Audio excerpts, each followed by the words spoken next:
ta di kru no kan ka UK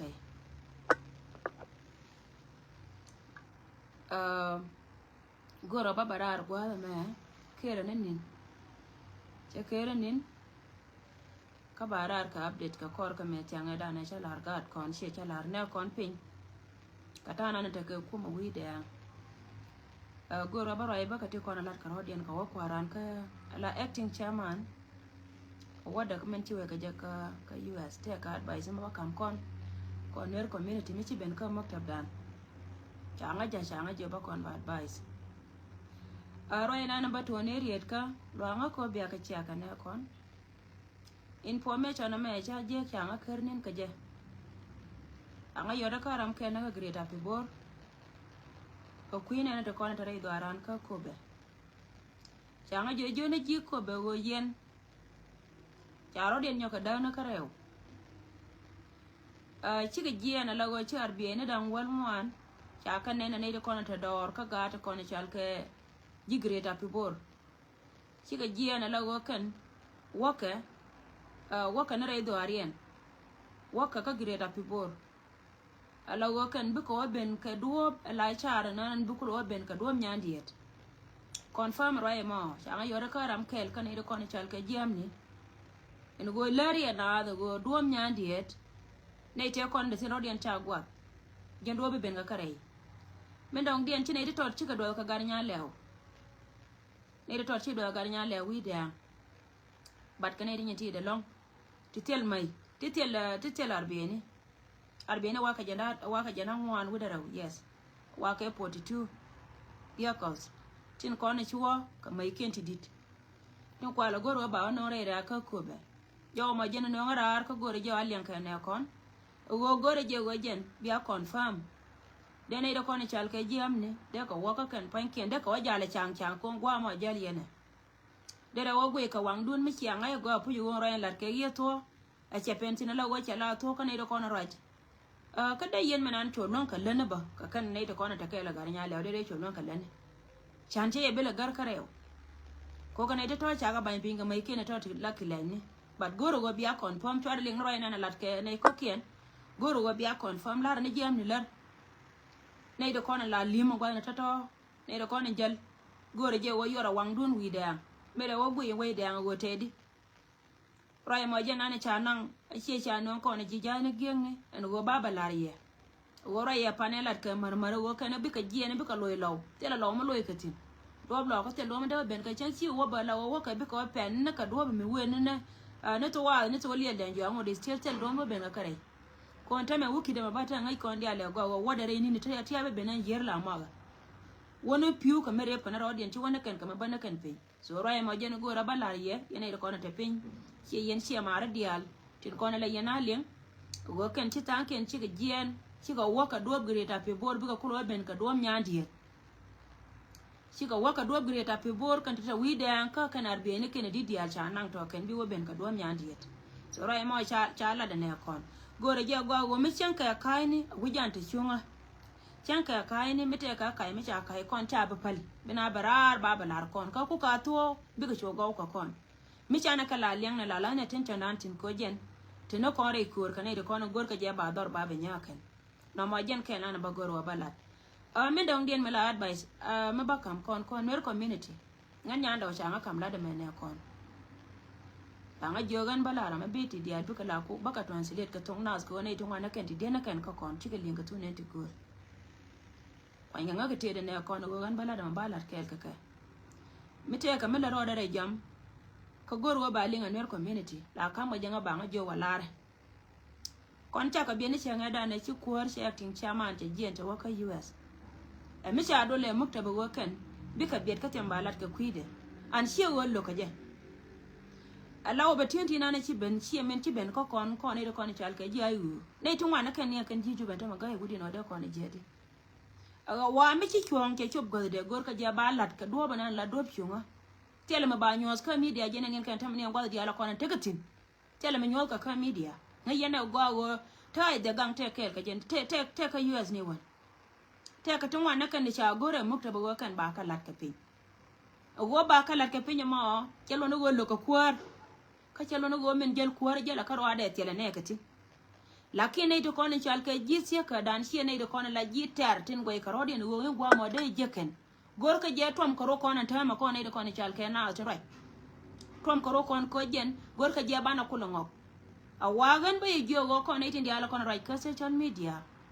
bienne chona ngok kata kon gor ka go balin kan chaka ngong ka chapan ken chaka cham chika ga ka goye ka je dia ka je go ne ngu de na madara to jen ba koy ka malat ke dolo mo gor ka je go jen bana kula bana rar bana melat ke bana kula balat agani jen ne kon di altin kon te ka melat ke ken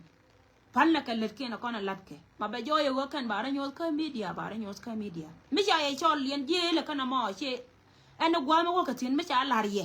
a cha ye jo kon be ka yena bia wala ne ti ala ne ti ngai yene gwa cha ye chol ne ku shegen shotin dia la kon te lat ke tin kwa la tom kan ro kon agwan ter ko ba ka lat chaka gawe mokta be go sha balat ajen kan yen ka dan ni lam pol gabriel neno tela wargang me cha kamra shi wote mi ci je ka mokta dan tela mi ci je ka ne kon ka je ayo shi wo ye te jel ka roade jella ka to ka la nana cha ma de ji ku me la ken cha goro go mi te ka mi ci ben shi te ka mi ci din mi ci ka na ma ba lat ka do gure mokta ba nyen ka dial ka nyen mokta ba cha goro go tabla baga mno go tela ra ma be report ka kon ka ma kan mun shi jen so roi me lare ja kon dia logo kon ti dier kana itin kon atom ko ro kon ken a kon ta la wa wuz bana wo ngok ki bana roi telle mu gor ka bala de mukta ma bete mu gor ka bala de mukta bata kon ka gad kon darew to kon ka gad kon darew to kon ka gada ni chwol dol jatin aram ken me la deputy spokesperson ja pin take a ground jara manana lati di altin kon de lat karodien ni rai loka amana ni rai panga a wona re jikan a wona re betio ajara manana kula appeal commander min kuti dial ko kala lat lare yendi ala ro jen mo wete ko mo goro ba kam kon be report mo wa kan be ga dani lampol gabriel babara la spokesperson dungayu babara ba kon do nyoko jio kon yendi ala kon tela loi wala de je me kan muktab kana bara bienne ndey te kon te mo ngonke kiko kon ka ndey te kon kula jite atungor ka je wa ba secret ba ngai that's why jena nana tom kana ro kon mitega menen yena ka social media ka don cha respond ne kon chi mokta che respond ga yelo da kelo chi gwa ga kwiro la agwa ka kwi ko ba ngwana ba ka gwir ka min gor ko de go belat so rai ma jana no goro ngonga ke lo o yede wedi ba kai ne ken yar ko na kai ka ba kai ko la kai na ndi ya kai ke so bi ka rai ko ba ti dial ba ka le ka wanga loy dien long la gor ka je wen ran mi gwe ke go jena ra ma po loy de la ja wa tom ro ka de ko ba kula rai so kuar cha long ne je yene dialo kona to wi na ne cha wotin ki ba dialo kona be doin ke chio cha long no kuar men dong dia na por bagana mi yos ke no go jene ne SPL ayo kid kwang ija ga ke SPL ayo la dun garama cha ne da ro titi kane ti jal ka do ke la ken namba lar ye go yene dialo kon ti lim ala na mata ma ja yol kana la go jen kwa lar ka jena chom go je wina da la go gor ko bina kula give up koro yet jena ne mina moto tilade yi wa SPL ayo kid gwa nga chaga ke declaration ne cha ala da ayo en go jena tene di jigen ka ke choni ga ka yana ma SPL ayo kid gwa mi ku yene kene SPL mi to pinga rama char ka kel me goy ke me da ne dun ko lar ga dole go ko no bana kortera gar ma char bina wa mala ga dole mo na wa mala abina wa mala ngum biye nyoda mal ma ci kula to onte me kan de ko na lat ke ga dol me da ne ti ka ne ti min lat ke kana ke chenge da ne ke to on wa cha kor cha lo tin ti ga dol che ne te ko onte la ji ku me SPL ayo kid gwang che ka jogo ga kiliu ti la kon mi da dien me ter ko na gola ka tel kon ku me da dien me gor kon chuong nori chuong akel ke nori kore da ne ter ka pa jut ter ka je te SPL ayo te tin kid gwang te tin amma je ko yene la payli nga chal ka bor charo amma SPL ayo kid gwang ya nga jagwa yene dialo konte right ka social media kana dialten konon gor ka jego dong de ti dialten content to wol ko pin ide ka bara so gen point dien kana ti tela rame long ka da tela ne ti charo ya la ka US ti charo mobilize ti bo jende bo nyen ko yet tela ke te kana ide kwa te kana ti plat ka je kana na mo ya ne na ta me la go je lat ka je ka social media tela ke tela SPL ayo kid gwang mi je mi wonyen ka SPL ayo anta pinga rama char ka jel ka woyet tela je ne ti tela ke ter Nei dara uti tela ke ter kan ne tar kan chuang no re kan liu ka ke le tame tore to da ne liu ka ke gwa ne dia la kon teketin liu ka ke a chang mot ke la go ken pai ken kan war ga den kan joy ka social media ngai kala da chale ne nyen ken so a ye cha use che ye cha ku a ye cha ku metel kan ne kon ye ne dia la kon to gwa ne dia che ke israel ne to kon to ke US a ye cha jote ko bo to gwa to wana tin ka ye kan da ken bila go jin ma kan je invite Allah ne ita kwana chalka je spele ayo kid gwanka ne spele ayo min kulta pinga rama char ma kanji kam invitation dia na kanji chola kan gwana na titin muno go jin point gira ma mo telo gwam bunga ni gwana na tekatin sheje a mi char ya laka kan di alkel a mi char ya laka kan di alkel a mi char ya laka kan di alkel jel ka kel tware tiel nyoko non kan e dare oti ne dia la kona right ko social media tin kona kwa ga no ri kwa ka mislead kan fara tiyan nyoko no kialing changa dano chik gadwal ngani kialing meshalat won ko ta ra pa juro tatin te de tin tia kai ko da tar kare loko charo da mat kan ite dia te ko na manan ni jiswa ta kasi tela ra metel charo dien mat kan ite dia loko na tar kan chuon kel te goi te de pingwa mala go ina chuon mala go metel majal kana so charo dien mat jaro ina go ra ballar ye ne dia lo kona te ka US lianga gwa ga mo jen gwa ba pete ne chek plaza hotel ma bagrar ka mukta ba kana ide kona te nyal kana na kam kon ne te kona ral tin tum te ko wote ke ite ka melat ke GS la ego ite melal ke ne te ne mene cha do le ke no te le buno port kona je ta kore le tin dia la kona lat ke ne ro ngai ke mukta ba la kuma la te la le te cha ngai ne te pinde mo no go kuma nyen ka let ka pengana na bele ne ke kon ida kon la chap tin te pin maner kon lwa dial bana la bana be lian ka mongor lian ka chap ba kam kon mitin kon wa ka mukta pie la dan to kon wa ka pin ka mukta pie la dan arodian lat ke ka nyen ke na ka jal ke ken mani shi ka pen wana na wakatin so ajen mende kam kon na ma ka kui ku ma ka dan pila ro te la kon riya te le SPL ai wo kidgwan ke na SPL ai wo mata pin gara ma char te la kariya wani dia la kon tekatin wani dia la kon tekatin te la kariya for now lat ka kele ken liu ka kel muno go tella ne ite baro den wajje ka US ti bonyin ke wurma shal ka waye da kai propaganda ajen to kume na ma kan ji kume ya kan mai kai la ni shanga go shi go yete gen ni shanga ko to yet ka yi za Africa me je ya me we kan ada shanga mai kai la gai ka ana jen do bana na kwala gore jen ta me go ko na bana roi lakin te ramba roi ka media kina baro ka media kwar mo wa barar be gore be media be ba address be bara officially be balar kon she be spokesperson jo wara len na me jaro ina gore balar kon ko gore je biya len ka rodon ker ka loy mi tere de kan no en go yen mo waye wo jo biya ka biya wo mo wiya wo gore go biya mit ka kwar she be woni ai table netin kona tandiam wo ko won go abi ko tin ba ye chole officially invitation me be barar officially ka SPL IO barar officially benne kon baka jogo ga no gwa me ne ka goro be je kiye an ba waje kai cha Jinoba Sudan dial ko jen shi party dan ko no e party Jinoba Sudan kelew netin dial ko no ko IO ko support da kan ka Jinoba Sudan kan dial ba waje ka kan hele na mo ma cha e choltina ba waje kiye ba le officially shi ma ba la da lo jen poinde don be takati to ko ken ba mare de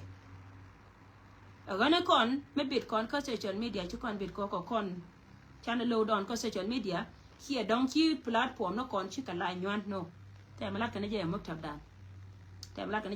dan ko nori te mala kan je muktab dan e muktab dan la da alla de so jawo me jena na be kan arar plus go ken cha la go ci ga jen wi de ne di tot ci ga do ka gar nya lew roy de men dong den ba ko ji ko be yene ko tere do arka ko ba county yangana me wuri janga te ka plana to ngana chari alaka ti gore go jen ba pere dan bi tere dan bi ga pere dan wuri janga ta me be ka la go ji tere wale ci konter ko gudo tere gudo nu kun te kon lo ekati ke chiode la ari de me ko go yen na men ci ala re do arka ko ba ko jen ci amen no ko wuri janga ci angi gar nya lew bi lew nan ni raita ka da jen ni me da ne ko pi ni me gat gwa ga da ne ngane gwa ga pi tin ko ne te ko ne ta kel ka je te la gat kel ka je ko ku de du pada mi le nya ka run to an nya nda me te ne kel ka kuma ngai je gwa jen na gan mi disable cherry bia ngai go wori mi chan ka disable cherry rametedi rami disable cherry en kuit aram kel reinen tindi alto kono la makaje go de rante de chon mi chine ite kono chal ke did wei chine ite kono chal ke di changi kana na me akene bi yakan aye cha ku da gurjanga kamen gora go belet ka ko aye cha ku da gurjanga kamen gora belet ka ko kokon ba ngode is tiel tele me chiro de ruet me no akane ite kono chal ke jiko ba tele me chiro de ruet tele me chiro de ruet ka ye me bi nyolo go jen point de bi ada pe ko la wonin ngot kan yam ko ngod wor ka ma bana jen chia mari tieme kube yendi de kono chal ke dit kube tieme kube karo ena na latke agar nya le wadan mu wa bere ye be chop en go jen point de bine ken bi ka ben ma ya gar nya le kel ke bro te di ate chang tene ni di te kon tene yen ke te wa ka ne di cha kap ka kan cha ka threat ya kwala to da ke lu mun ka te ka ta men di te kon mun ka te ka di da ro te ne yen ke pan ka bum te di na lo yo ka ke te de go bia rai ko bene te kon te pin chieng che ne de kon cha ra ba ko ne na kana we te man ra go men dong dien mun ka te ka wo ka che nya ko te ka tan che nya te kwa blindfold na e wur me char ke doctor ya ga ko che na de ne che nya ya lar na me ko be manan yen che nya ka ne che yo kanga yenti tete ray ko be ni won nga yen ka tindi anda ko ne cha ba mo la gat ku na do mi chal ke po nyang tu je ko mal ko be go bi ko be te ka mal be te ke pizza bala kelen manan po ka po nyang tu je yo ko le ben ko gar nya le nga yenti ko ne ray ko be te cha mol pin amun ko be yendi de ko ne chal ke di loka ya kol ma nyanga na ne chiro da ya la ko go jen be mon dien be pizza ka ba gat ka be ka pizza badongo go ala dien mo go ma bi nyorto apan me na bia mo ko be tenti la go jen po ne be dorun be be da ka to gare nya dun chen gwana ku nya le ta wa chi ben ta ka do na ta ja mo ka mai to ga ku ma san ba kiro ya dir ka ngani ka chen gwana ni chenga ka chen na da ni chenga ka chen na da ka yen chen na ra ku nya le ta to tin ko na ta ka ye bien no yena pu ju won dor mi chal ke ko ba wo pin chi go li wa cha ko ni dor gon che li wa cha ko ni dor ka let jeng te ko ne le gor yena bi ala ne da ba ke la go yen ka yen ji to bien mi gia gon cha ring dok cha kon ka ko be a jena ko gar nya le wala wa chol gore je be ji ko ba wana chola ne je jo gon che ngada ne chi liu kana ko ka ko be to ji ko ba ma chong nyal awa mo gonya bena balan ka ko be ko wodi ko wache nore na ka makal melo ko na gonchi wache nore na ka makal melo ko gonchi wache jang nore loka jang ko na la betu wala ma chi dun gon yen tiema la tiema dor me jel pa ni na ka yene de chi ala ko be jen wala chung jo ga nya le to chere ka yen support na gon te ko nore na ka makal kana re loka yen dit ko be la ba wang dun milat ka gar nya le wana nan dole disable cher menan dole nan rame disable cher tiere jena roy nan roy kaje chi roy rami chi rame de na wa kore chi mar chi rame de na wa kore kone te di alte ko ne ta kaka ko ngene ku do nga ni go be ben chenga pana wo we kwa ga mete na aska ko đừng mấy chơi cha chung nó vậy còn mấy chơi nào bên nó có dân lo rồi nếu ai gửi để quay nó gần mấy chuồng mấy chơi mà gần nhà để quay nó gần nhà mấy chuồng cha đâu nó dân mình ăn disable chơi mình ăn mà thằng này giờ nhur ray door qua nó thế tin huy đèn anh chị anh qua về report tin giờ nó cha cam warning cái này nó con cha cam warning cái này thì cha selection nó ba đôi kiên ba kawa cái này nó con cha qua nhau ba đôi kiên ba kawa anta ma charo de kan chien har de ko ne chal kai chien gwana ko jen chie dol ko be kar nyal ko be ne jen a do lo ka bad jen chie dol ko be cha da ku lo ka ku go lo ka ma do dien chie gad ko be ba da gar nyal ko be kan chien har de ko ne be ka kan de ko lar ka ti je kan ta ma mun no wona ti nyer ke kan ko do ri ken nyo ko dor na ga ken ti lar ke re ko be chi ka to go cha kana mo ne yan ko ani ko la mal ma te wini amal mata wine muna ka kama ne yan ko ani amal mata wine gore je go yen ne de kon chal ke dit ko be goye je bar na me mi go cha lo de nan kon e che wola go chi kon nan chi ma ra ta ga gon ko be de yen jole yen ko be mana na riya je ko be du yen dit ko be mu ya jole wo yen bi alon ko yen ko be anyor go mi chi abe ben go hatetin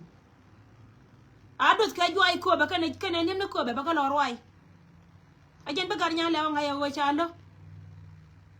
ferra moy kane te be ben ko ore bu ko lo ko ro ko le bena ajen gar ka ga lo ko na mo ta me lo ko kor ajen gar ka ga lo ko je ka kan ga ti nga ta ro chi me kwa la da kan ta mare re mala yena li ngon ta me e chi jang bare re ko chi ne chi nga ne bare re kane de ko la bare re ka chi man ka chi man ko nya le ta chare je la ga ti na de hotel chen gwana ka ko ba ka chi na ra ko nya le ko na charo den je ka kane de ko ni jel dor to dor ta me tol ko dol na ba ka ti lingen ke go ko be cha ko chi ko ne dial ko ba kana ko tel me cha na nga cha me je ke la wo bar kana ro den hot kana panken ko kan cha ka mam ne ko ken cha ka ban pin ja ba re re ma ni ji du kana ya ko ken ya ban pin kane te lo nga lo ko la kan ma dul wal ka chi ma na ko nya le chiga ji ko be dial chang me na ta na ro ka social media lar ka je yen ji ko be yu dag yen dor koroma dor chi dag ne dial ko la cha ti te ka ti gol ka chi ma na ko nya le do ko na lunyire ko ta ma ka kana do ko na bere ka kana do ko tin bere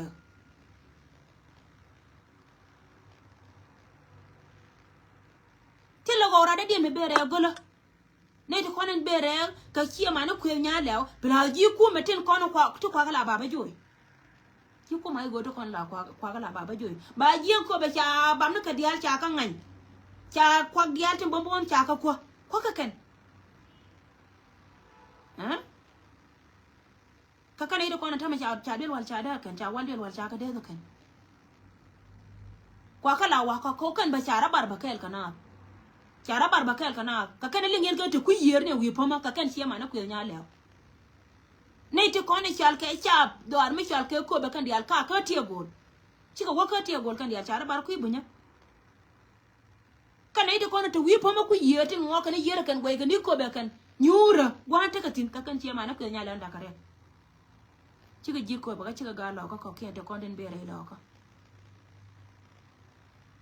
so me da ka chienga kane to kane de charon waja ka tia me jago chi go na ko na garnyi man go mi chuba ne me chala de nare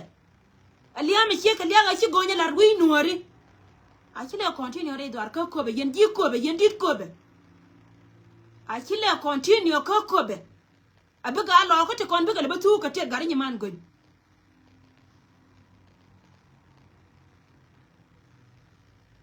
I don't think one is your dear ba ma da kan she ba no me lar ke garnya le ko kan ite ko ne lo ko kon gonya kan ka chen yol ka pan ken kan chen yol le cha ti cha go nda ba kan te lo ko je kan che ma ro ye da ne kon gon pen kon ni ka yen chen yol te kon te lo ko je bi arin gon bi a kon ka ko be ka wo che mi je la nya ga garnya le o ma ka le dor garnya le o disable cher na ma nya ja ka le dor abe ku nyur la wala arje cha we be da chine gore ba we da we la waje na safety we tiran che ka joy safety we tiran na gat we me joy ka gat ka dor de wagang ni joy ke isha we be chwas mo pende go chwa go jama me cha da na sera kan jang ne dan ka gat kan ko da bre borin ta me chikete chika wote ka ji na ser go da na cha ka joy tina salpakir ma yadit chika tora ar cha ro mo ke me ne wang ni kachi ko ka wagang wani juwa ne te takatin wanda is still bula wo bika chen wani juwa ne bika tor wani juwa ne tor yen a wan kan ko be me de garnya law na turet ka go mu ya kan si abere re ka ko be ko ba e bana ala go chero da kule je ko go je ne bi yo ko kule jal chero da kule je ko na la turet je na da go imme go kan si abere re ka ko be e ba do ba shwa chidin ne juwa ka septran chidine joy ka setran go anu go bran betu mulu go ye cha post ke dundele akai chwas ke ken ko go boro point ko tilo ne te barwa general ke jaken du diala kon me balar ye go kan wunite pande roi kana go ka te ka ba kon ma nei te kon kwa tru ne ke yo ko na ka ro je ko bi nei tri ya kula nen ana ran mi che wore ka ke ku yi na te ne kon te tin ku yi mi ko en ko be che da kar ba che tina ro den ga me da na wate ko ga je be sho kana ida kon da pin da te ko ne sho ko ti go da to ka na ken ko la mala dien mala la garnya le walat e dun gon bi liyo ko go je na garnya man gon bi liyo je na baba kwa Nigeria ga ko tele bod ji ko ba de cha la jo garnya le che dir ko be che gad ko be de kon che ka len de wo kwa ni je lakin gur mi chal kere gai ko kwanye je ko gojen poinde agar ni man goin biliu mi cha na ke ka ji party kel kana goin biliu ka je non ke bot che yor ka chai non ke bot che nya ka chai non ke bot ji mai non ka je ka party mi chal ke SPLM aji mi ta ka tin kana nare kana gar goin biliu an gur mi chal kere gai ami de kon beture today kon ide kon la cha bi kana ngai ni gwa cha ka lo mi ring nare angar ni chin daro kon beture de jentu de ibiya kanga wana ka je wana len mu anga me dero lonka ruwe ndar nan jen chapel anga me dero lonka ruwe miki am no rodun me dana che kom kan fi buk pat fi akam koma gadwei chu gadwei rodo gwa ka tewdun yen gad ko be ko ngeje te lat che je goro go jena te lat ba karun ba kanyo kama ngara kanga misha kam ko medan ka tewdun ko gor ka jebe mal ba continue ko misha mal ba dane jen today ko gar nya law yara man damal ko redi alte ko ne ter ka pa juda man ko re ter ka wat an ka be ka ko ne ngada ka jaram ke le dan kuna support gar nya law lida barara le nga jagwa ni en ko dri ma chara ba gar nya law be ka wande be yen gar nya law be ne expose kon ne ti be ne ilat agwa la rjini kura be jillu ne jena ku me dinu ma bi yen jena bi wona ne jena libe lon go jini binana ko inta melet kana ka mal meta wini chi do mala go tela do mi shubka kwa kire de yina nende ka yonga de lene ne jogi on wala ken de ka yonga mi dide lo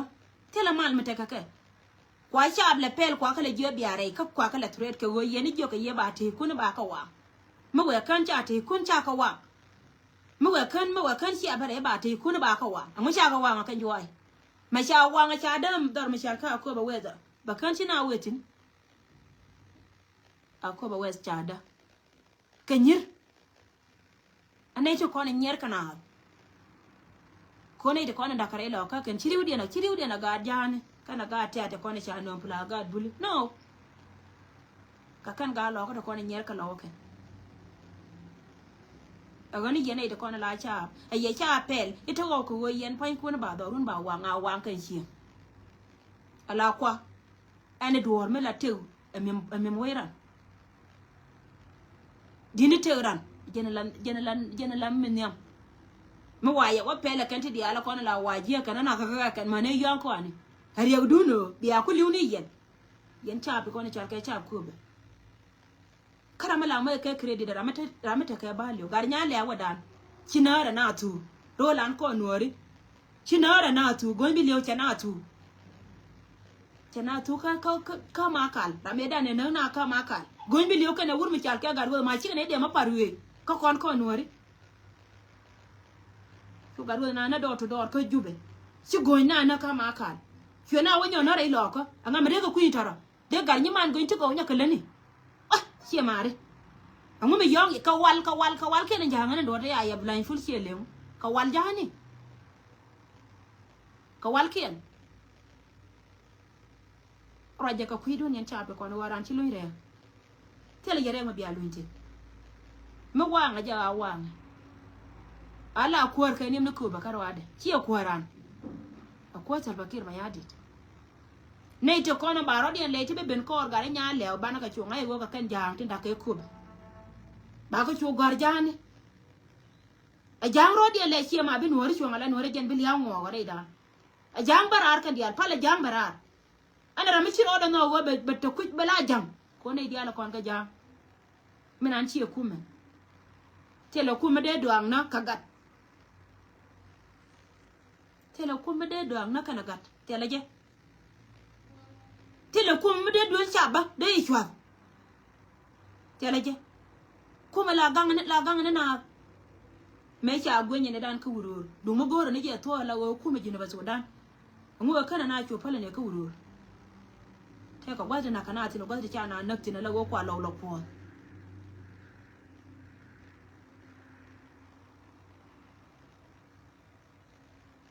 kui la ngai di wa ma yas ba ne je te ka pro online ya idiot ngi je di wi yan ko ma ta re ngan karwada ya ne wang do no wala yan man jana toro ina ta re karo ko kon wore so a jaro ina go ra balari yana ma yan shi ma re di ala kon len yan jawda wa melar ka gar nya la hie to karo dun jakob ya rawoto be bialiu la gote kon lat ka kuma te ka tin wanda ba ja ko ken pan ken chala ka bino ko social media ka kui ko be gwante ate ywa loy de che goba e wo shi wur mi chal ko yete chop no gwanje chop tin ta no ken wala goru wa bana royan tela ram roy ka social media tiede yeni che ngada na je ya kana announce ka ngai je manu go che chop ne manu go che jien ngai ne cha long ne je ka chi wo je ya la karwada ya kuma yi go cha da ka kai ne a cha da ka kai ne be de lek yana di ala kon la support na ay go be de lek wana di ala kon le ngena tin lat ke je te de maktab dan so ti kan kon lo e jaw baro da ko gara go mo da kan go kan na ba go ka Afrika ti ngata me ka South Sudan do ngata abada ka don ka yi Afrika kare ya ce ka dio ta bangwan ne ke don ta bangwan ya mai maybe ta bangwan ma wo ba ko ta na ci ta kan ne kon ba den ba le nyoko me lo e jaw mete ka magoro de update ka jabalu njaw ba ben ka je baro da ko gara arta me ka bande jina wala bye for now.